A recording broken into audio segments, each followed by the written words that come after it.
बनवूया डाळीतल्या शेंगा.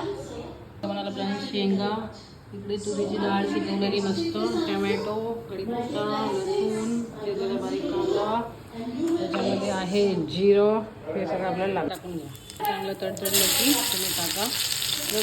चिरलेला कांदा मस्त टाकायचा, मस्त परतून घ्यायचा. चांगला कांदा लावून भाजून घ्यायचा.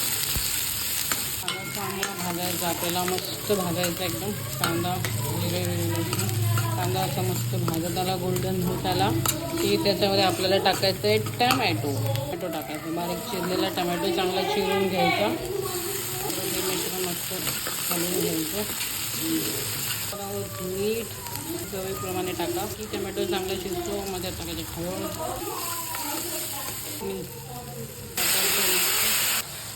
मसाला, थोडी चिंच टाकलं तर थोडंसं डाळ टाकायची.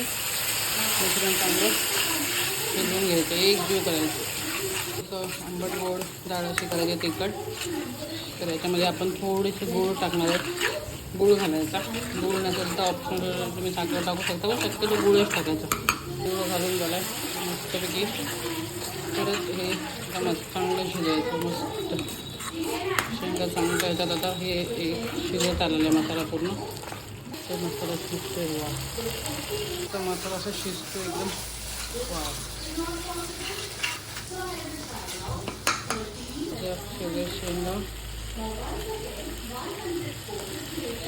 शेंगा चांगल्या स्वच्छ चिरून घेऊन घ्या. त्या शेंगा टाकल्या आपण शेवग्याच्या, त्याला एक परत घालून घेऊ. ठेवा 5 मिनटं. डाळ टाकायची, पाहिजे तेवढी ठेवायची. याला चांगलं शिजवून घ्यायचं. नंतर फायनल लुक तुम्हाला दाखवते. आणि हे मस्त एकदम असं रश्श्यातल्या शेंगा.